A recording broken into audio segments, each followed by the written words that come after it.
अस्सलाम वालेकुम students, rise and shine की ऑनलाइन क्लासेस में खुशामदीद। मैं हूं आप लोगों की उर्दू की सब्जेक्ट टीचर सादिया इनायत। आज हम अपने वीक 4 का आगाज़ करेंगे। वीक 4 में हमारे पास जो चैप्टर इस दफ़ा है उसका नाम है रिश्ता नाता और इसके मुसन्निफ़ हैं मौलाना मोहम्मद हुसैन आज़ाद। रिश्ता नाते का आज हम पार्ट 1 करेंगे। इस चैप्टर में स्टूडेंट्स हमें रिश्ते की अहमियत के बारे में बताया गया है कि रिश्ता क्या है और हमारे जो रिश्तेदार हैं, जो सगे रिश्तेदार, बहन भाई, माँ बाप, दादा दादी, जितने भी हमारे खूनी रिश्तेदार हैं, ये सब इनका हमारी ज़िंदगी में क्या मकाम होना चाहिए और हमारी ज़िंदगी के साथ साथ हमारे दिलों में इनका कितना एहतराम होना चाहिए और हमें किस रिश्ते को किस हद तक किस लिमिट में लेके चलना चाहिए, ये सब चीज़ें हमें इस चैप्टर में मौलाना मोहम्मद हुसैन आज़ाद ने बताई हैं। तो स्टूडेंट्स स्टार्ट करते हैं। फर्स्ट पैराग्राफ है, रिश्ता एक खुदाई पैबंद है कि टूट नहीं सकता। यानी कि अल्लाह ताला ने जिन रिश्तों में इंसान को बांध दिया है वो उन रिश्तों को चाह के भी नहीं तोड़ सकता। यहाँ से मुराद है खूनी रिश्ते। खूनी रिश्ते वो वाही चीज़ है कि इंसान उनको नहीं तोड़ सकता। अगर कोई बहन भाई आपस में बेशक कितनी भी कता ताल्लुकी कर लें, लेकिन उनका जो रिश्ता है, जो खूनी रिश्ता है, वो उसको नहीं तोड़ सकते, उसकी हकीकत से इनकार नहीं कर सकते। जो बात कि खुदा की तरफ से हो, हमको भी चाहिए कि उसकी पैरवी करें और उसकी मजबूती को कुव्वत दें। यहाँ ये बताया जा रहा है कि अल्लाह ताला ने इंसान को जिन रिश्तों में बांध दिया है, तो हमें भी चाहिए कि उन रिश्तों की अहमियत को समझें और अल्लाह ताला ने हमें जिस रिश्ते से मुंसलिक कर दिए, बांध दिए, उसकी पैरवी करें। यानी उससे इख्तलाफ ना करें, कता ताल्लुकी ना करें, बल्कि उन रिश्तों को मज़ीद मजबूत करने के बारे में सोचें। क्योंकि अलावा खुशनुदी खुदा के दुनिया के कुल फ़वाइद और बहबूद अपनायत और यगानिगत पर मुनहसर हैं। यहाँ ये बताया जा रहा है कि अल्लाह ताला की रज़ा के अलावा दुनिया के जितने भी फ़ायदे और बहबूद मीन होता है तरक्की, जितने भी हैं ये सब किस पे हैं? अपनायत और यगानिगत। इसका मतलब है यहाँ पर इत्तेहाद। यानी आपस में जब तक इत्तेहाद और मोहब्बत और अपनायत नहीं होगी, दुनिया तरक्की नहीं कर सकती। आप दुनिया के से फ़ायदे और तरक्की नहीं ले सकते। मसलन अगर माँ बाप को अपने बच्चे की मोहब्बत ना हो तो उसकी परवरिश मुमकिन नहीं है। यानी अगर एक माँ बाप अपने बच्चे की परवरिश करते हैं और उस परवरिश में मोहब्बत का अंसर गालिब नहीं है, यानी वो मोहब्बत से उसकी परवरिश नहीं कर रहे, तो वो बच्चा परवान तो चढ़ जाएगा, जवान तो हो जाएगा, बड़ा तो हो जाएगा, लेकिन उसकी तरबियत में, उसकी ज़ात में एक तरह से कमी रह जाएगी, जिसको फिर बाद में एक खला रह जाएगा जो बाद में किसी तरह से पूरा नहीं हो सकेगा। यहाँ से अब आपके ज़हन में ये बात आएगी कि वालिदैन है तो ज़ाहिर सी बात है उन्हें अपनी औलाद से मोहब्बत होगी और वो परवरिश भी उसकी अच्छे तरीके से करेंगे। बात ये बिल्कुल ठीक है, लेकिन देखा जाए अब ये भी कहा जा सकता है कि जानवर के बच्चे भी पल जाते हैं, लेकिन उनके पलने में और एक इंसान के बच्चे के पलने में जो फ़र्क आ जाता है वो है तरबियत का। ओके, तो जो पेरेंट्स अपनी औलाद की परवरिश करते हैं, सब पेरेंट्स अपनी औलाद की परवरिश करते हैं, लेकिन मेन चीज़ यहाँ पर आ रही है मोहब्बत। मोहब्बत का जो आंसर है वो औलाद की ज़िंदगी को बिल्कुल कंप्लीट कर देता है, उसकी ज़ात में कोई खला नहीं रहने देता। तो इसी तरह उसके अलावा बाकी रिश्तेदारों के बारे में बताया गया है। भाई बहन, चाचा, फूफी वगैरह मुख्तलिफ रिश्तेदार जो हर तरह से हमारे कारोबार में मुअय्यन और मददगार होते हैं। अगर सब अपनी अपनी जगह किनारे बैठे रहें तो गुजारा दुनिया में ना हो सके। अब यहाँ हमें बाकी रिश्तों के हवाले से बताया जा रहा है कि अगर बहन भाई हो गए, चाचा फूफी हो गए, ये जो हमारे खूनी रिश्तेदार हैं, अगर ये हमारे कारोबारी ज़िंदगी में हमारी मदद ना करें, चाहे वो कारोबारी ज़िंदगी घर से रिलेटेड हो या घर से बाहर के मामलात हों, अगर वो हर बंदा अब जो उसका किरदार है वो किरदार ना निभाए और कहे कि मैं नहीं निभाना चाह रहा, उस चीज़ से हट जाए, अपनी जिम्मेदारियों से मुंह मोड़ ले, तो फिर इस तरह से दुनिया का गुजारा नहीं हो सकता। ओके, दुनिया की हर बात में नज़दीकी और दूरी के रिश्ते हैं, उनकी रियायत और पाबंदी को कानून अदब कहते हैं। अल्लाह ताला ने इंसान को रिश्तों में बांधा है, उन रिश्तों को लेकर चलना, उनका एहतराम, उनकी अदब करना, उनकी बात मानना, उनको लिमिटेशंस में रहकर भरपूर तरीके से उनकी पाबंदी करना कानून अदब कहलाता है, यानी अदब का कानून कहलाता है। अदब और ताज़ीम और रियायत दुनिया की बहबूद और कार्रवाई के लिए नागुज़ीर है। यानी ये 3 चीज़ें हैं, अदब, ताज़ीम और रियायत, जो दुनिया की तरक्की के लिए ज़रूरी है। नागुज़ीर का मतलब है लाज़मी या ज़रूरी। अगर किसी के साथ बेअदबी या बेतवज्जुही से पेश आएंगे तो हमारा कौन अदब या वक्त पर काम करेगा।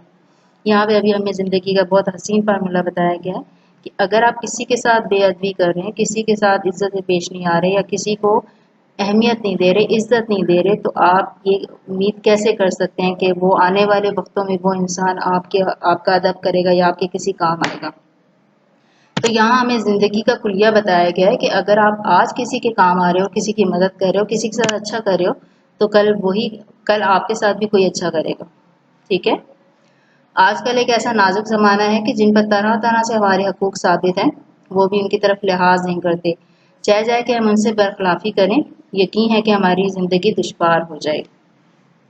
अब यहाँ यही बताया जा रहा है कि बहुत सी जगहों पर हमारे हकूक़ हैं, यानी कि बहुत से लोगों पर हमारे हकूक़ है और बहुत से लोगों के हम पर भी हकूक़ है। अगर हम लोग अपने हकूक़ अदा ना करें और सिर्फ ये चाहें कि सामने वाला बस अपने हकूक़ अदा करता जाए, तो ऐसा नहीं होता। इस तरह से ज़िंदगी जो है वो हमारी दुश्वार हो जाएगी। जो तुमसे बड़ा हो उसको बड़ा समझो, जो तुम्हारा बुजुर्ग हो उसकी खिदमत करो, क्योंकि जब तक तुम उसकी खिदमत नहीं करोगे, उसके हक से ना अदा होगे, ऐसा कौन है जो कमाले ज़ाती खुद ब खुद हासिल कर बैठा हो। अब यहाँ बताया जा रहा है कि जो बड़ों के अदब के बारे में बताया जा रहा है कि आपको बड़ों के साथ किस तरह से पेश आना है। जो आपका बड़ा है आपने उसको बड़ा समझना है, उसका अदब करना है, और जो बुजुर्ग हैं उनकी खिदमत करनी है, क्योंकि जब तक आप खिदमत नहीं करेंगे, बड़ों की खिदमत से ही अल्लाह ताला खुश होता है। जब तक आप उनकी खिदमत नहीं करोगे, उनका हक अदा नहीं करोगे, तो आप तरक्की की मंजिलें नहीं तय कर सकते। यहाँ ये बात जो बोली गई है, ऐसा कौन शख्स है जो कोई कमाले ज़ाती खुद ब खुद हासिल कर बैठा हो, यानी कि ऐसा कोई शख्स नहीं है जो अपने बलबूते पर जिसने जो बोले कि हाँ जी मैं जिसके साथ कि मेरे साथ तो किसी बड़े की दुआ नहीं थी लेकिन मैं फिर भी कुछ बन के बैठा हूँ, ऐसा नहीं हो सकता। और लाजमी उसके साथ किसी न किसी बड़े की अच्छाई, किसी की दुआ होती है, उसने कहीं ना कहीं कोई अच्छाई की होती है जो उसको फल की सूरत में मिलती है। जो नेमत या कुदरत दुनिया में हासिल होती है, बुजुर्गों के फैज़े परवरिश से हासिल होती है। ओके, कोई शख्स ये नहीं कह सकता कि हाँ जी ये मकाम मैंने हासिल किया है तो ये मैंने अपने बलबूते पर किया है, अपने जोरे बाजू पे किया है। जो भी नेमत या कुदरत अल्लाह ताला को अता करी है वो आपके बुजुर्गों के फैज़ से हासिल हो रही है, बुजुर्गों की वजह से हासिल हो रही है आपको। तो इंसान को इस चीज़ को समझना चाहिए। बस उसका शुक्रिया तुमको अदा करना वाजिब है ताकि खुदा इसके समझ से तुमको कामयाब करे। तो कहने का यहाँ पे यही मकसद है कि बेशक आप ज़िंदगी के किसी बहुत ऊंचे मकाम पे पहुँचें, लेकिन आपने अपने अंदर ये इतनी आजी इतनी इंकिसारी रखनी है कि आप अपने बुजुर्गों के साथ ये सोचकर अच्छे से पेश आएँ कि आप जिस मुकाम पर आज हैं उन्हीं की वजह से हैं। आपकी अपनी कोशिशें भी हैं, लेकिन असल में उनकी दुआएं हैं जो आपको यहाँ तक लेकर आएंगी। अगर बुजुर्ग तुमसे खुश होंगे, खुदा तुम्हारा तुमसे खुश होगा और ज़्यादातर इनायतों इनाम फरमाएगा और दुनिया के फ़वाइद अलावा इसके रहे। यहाँ बताया जा रहा है कि अगर तुमसे आपसे आपके बुजुर्ग हजरात, माँ बाप हो गए, दादा दादी हो गए, जितने भी आपसे बुजुर्ग माँ बाप, माँ से रिलेटेड जितने भी रिश्तेदार हैं जो बुजुर्ग हैं, बाप से रिलेटेड जितने रिश्तेदार हैं जो बुजुर्ग हैं, उन सब का अगर आप हक अदा कर रहे हैं और वो आपसे खुश हैं, तो यकीनन अल्लाह भी आपसे खुश होगा और उसके नतीजे में अल्लाह आपको मज़ीद इनाम और इकराम से नवाजेगा और दुनिया के फ़ायदे भी अता करेगा। आखिरत के फ़ायदे तो अता होंगे, उसके साथ दुनिया में भी आपको आला मकाम अता करेगा।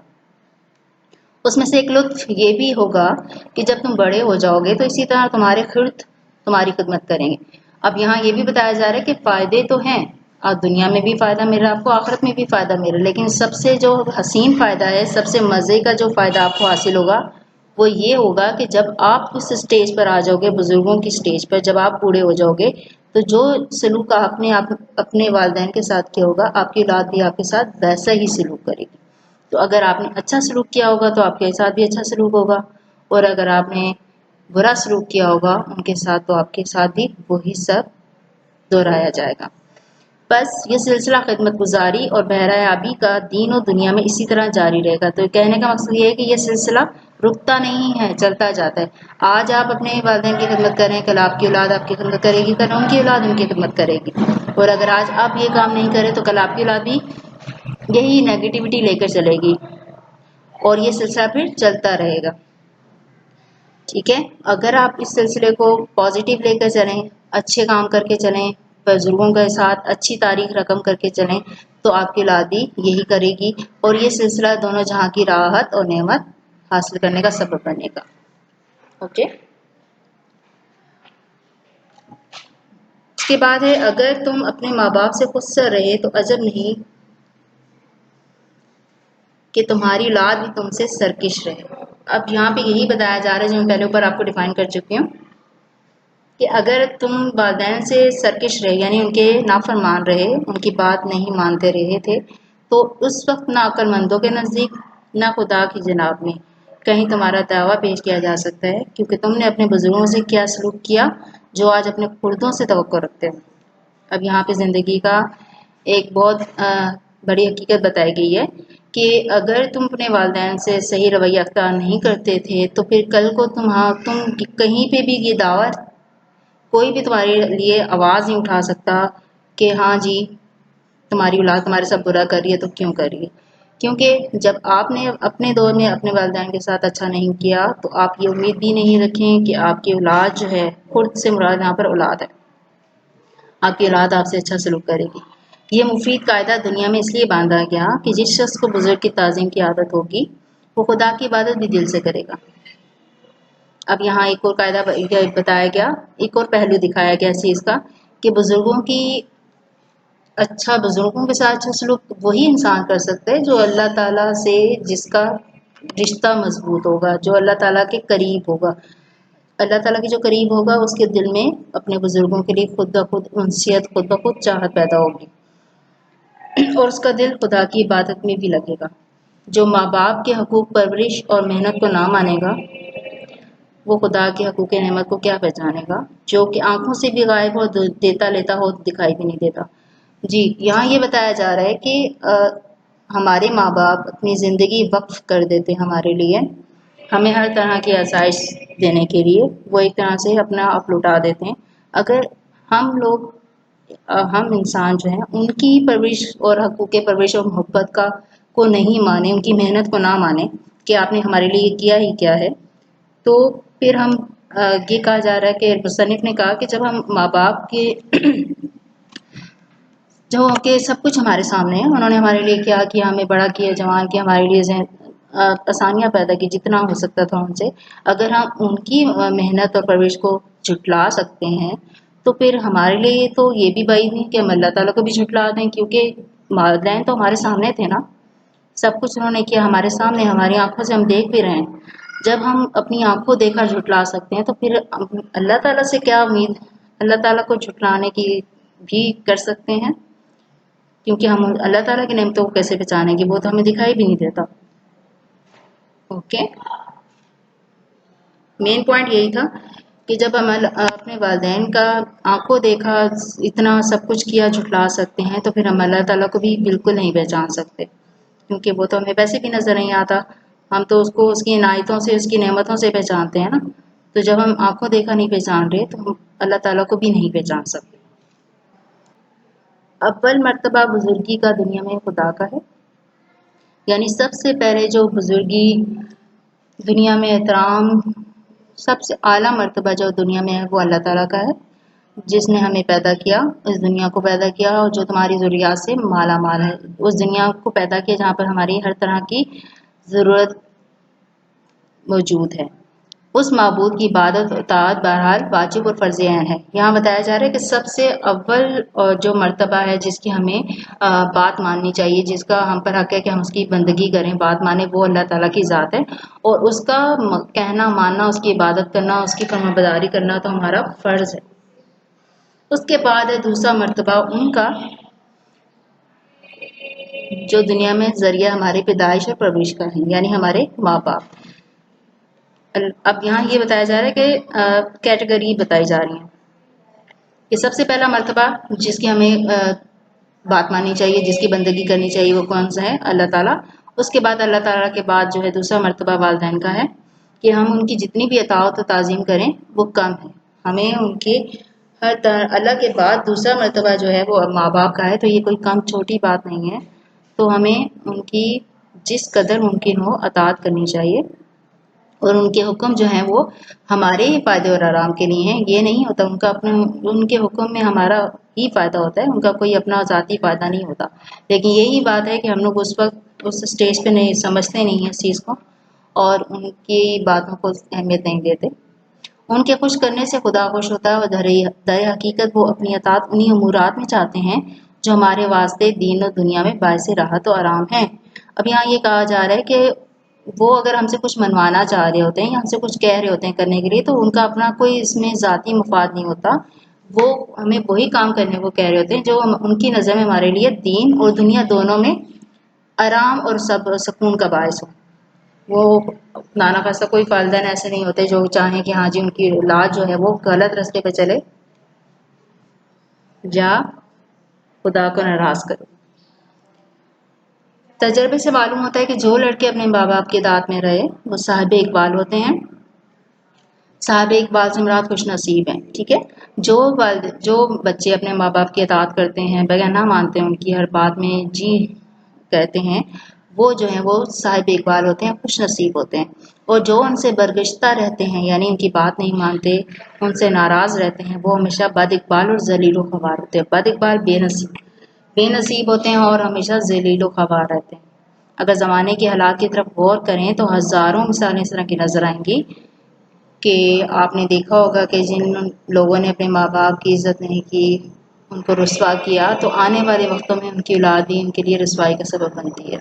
ठीक है, तो अगर ज़माने के हालात की तरफ गौर करें तो हज़ारों मिसालें नज़र आएंगी। सूरत उनकी अताअत की ये है कि उनकी खिदमत में हाजिर हो।